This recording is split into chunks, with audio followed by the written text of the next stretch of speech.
रहे, भगवान के पास सुदामा जी रहे और जो पत्र दिया था सुशीला जी ने वो एकांत में पत्र दे दिया सुदामा जी ने भगवान के लिए। उस पत्र में लिखा था, एक मास गए पाक में दो एकादशी होए, सो प्रभु दीन दयाल ने नितपति दीनी मोए।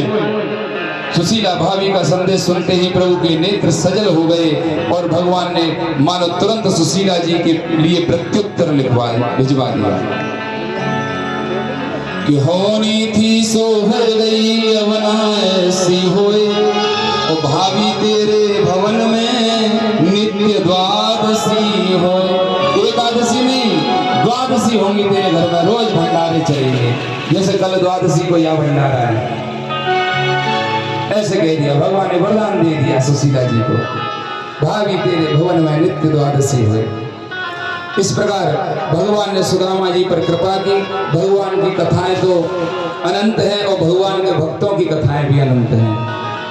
मन नहीं भरता, कहते कहते समय पूरा हो जाता है।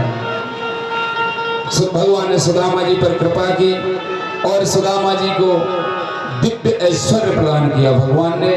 और इस कथा के द्वारा श्री सुखदेव जी ने और भगवान के इस सिद्धांत के बारे में समझाया कि भगवान का एक नाम दीन बंधु है। दीन बंधु अर्थात भगवान दीनों पर ही दया करते हैं, अभिमानियों पर दया नहीं करते भगवान। तभी भगवान का नाम है दीन दयाल। वो दया करते हैं केवल दीनों पर। जो दीनहीन होकर भगवान की शरण में जाए और भगवान से कहे कि त्राहि मां पापिनं घोरं शरणागत वत्सलम, हे शरणागत वत्सल त्राहि मां, मैं पापी हूं, मैं पापी हूं। तो भगवान उसकी पुकार जरूर सुनते हैं। इस प्रकार भगवान के जैसा दिव्य ऐश्वर्य और श्री सुदामा जी को प्राप्त हो गया।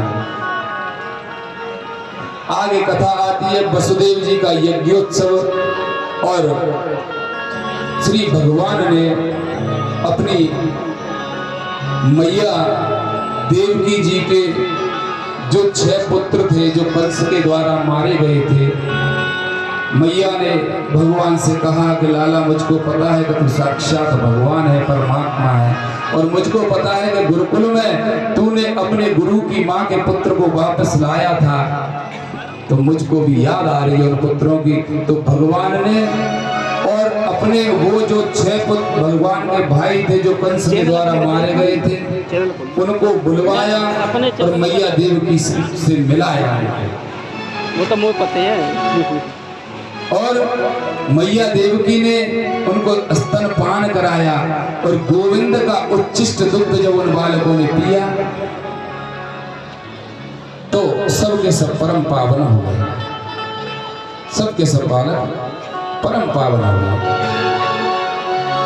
इस प्रकार अनेक कथाएं हैं भगवान की और भगवान के गुण, भगवान की कथाएं कभी पूर्ण नहीं होती। अब एकादश स्कंद में प्रवेश करते हैं। इसका नाम है मुक्ति। एकादश स्कंद को मुक्ति स्कंद कहते हैं और इसमें ज्ञान प्रधान है तथा जीवन का तत्व बताया गया है। एकादश स्कंद में भगवान द्वारकाधीश ने देखा कि अब पृथ्वी पर से असुरों का तो संहार हो गया, पृथ्वी का भार दूर हो गया, लेकिन मुझे ऐसा लगता है कि कहीं मेरे जाने के बाद मेरा वंश ही पृथ्वी का भार ना बन जाए। भगवान ने ऐसा समझा और भगवान ने संकल्प किया और अपने वंश के विनाश का ही बीज बो दिया। भगवान के संकल्प से वहां पर संतों का आगमन हुआ और संत चातुर्मास्य संपन्न करने लगे। यदुवंशियों में से बालक इकट्ठे होकर उन महात्माओं के पास पहुंच गए। उनमें जामवती का जो पुत्र था सांब बड़ा ही सुंदर है, उसको साड़ी पहना दी और उसको एक गर्भवती महिला की आकृति बनाकर ऋषियों के सामने खड़ा कर दिया। और जाके बालक बोले कि बाबा ये बताओ जब बहू के का होएगा। इसके पेट में बालक है तो ये बताओ कि छोरा होएगो के छोरी होएगी। और वहां पर तो ऋषि थे कि विश्वामित्रो वशतः कण्वो दुर्वासा भ्रवरांगिरा कश्यपो वामदेवोत्रीर्वसिष्ठो नारदादयः। ये ऋषि थे। तो कुछ ऋषि तो चुप हो गए, लेकिन महात्मा दुर्वासा बोले कि आइए मैं बताता हूं क्या होगा। और दुर्वासा ऋषि ने कहा कि मूर्खो, दुर्वासा ऋषि ने श्राप दे दिया कि इसमें इस बालक के न पुत्र होगा न पुत्री, न बेटा होगा न बेटी। तो बालक हंसले तो क्या होगा बाबा? तो ऋषि ने श्राप दिया कि इस बालक के गर्भ से और एक लोहे का घन पैदा होगा, लोहे का पिंड, लोह पिंड। जनश्यति वो मंदा मुसलम कुलनाशनम, और वो तुम्हारे कुल का नाश होगा। अब तो घबरा गए, तुरंत सांब के वस्त्र उतारे और जो उधर में जो कपड़े लपेट रखे थे उसे खोलते ही और देखा तो एक लोहे का पिंड उत्पन्न हो गया। सभी बालक घबरा कर महाराजा उग्रसेन के पास पहुंचे, रोने लगे, पूरी घटना सुनाई। तो उग्रसेन भी घबरा गए, उन्होंने कहा राम राम, आपने ये क्या कर दिया? आपको हमने पहले ही नगराजा का वो दृष्टांत बताया था, फिर भी आप नहीं समझ पाए। बच्चों ने कहा महाराज जो होना सा तो हो गया, अब तो आप ये बताइए कि करना क्या है? गते सुकुन कर्तव्य, अब करना क्या है? तो उन सबने भगवान कृष्ण से तो बात छुपा ली और निर्णय किया कि इसको हम घिसकर जल में बहा देंगे। खूब घिसा, लेकिन उसके बाद भी कुछ उसका अंश रह गया। वो घिस के बहा दिया, जो अंश रह गया उसको एक मछली निकल गई और मछली को मल्लाह ने पकड़ा। मल्लाह ने वो लोहा निकाला और उससे एक बाण का निर्माण किया।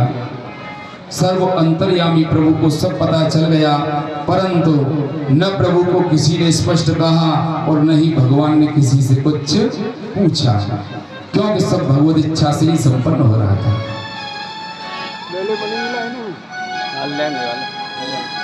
और प्रसंग है भक्तों का तो ऐसा मानना है कि भगवान इस लोक से कहीं नहीं गए, और भक्तों का ऐसा विश्वास है कि भगवान ने ये वचन दिया है कि वृंदावनम न परित्यज्य पादमेकम न गच्छति। मैं वृंदावन को छोड़कर एक पग भी कहीं नहीं जाता। भक्तों के लिए भगवान कहीं गए ही नहीं, भक्तों के लिए तो भगवान सदा विराजमान है। आगे नव योगेश्वर संवाद की कथा आती है। देवर्षि नारद एक दिन भ्रमण करते हुए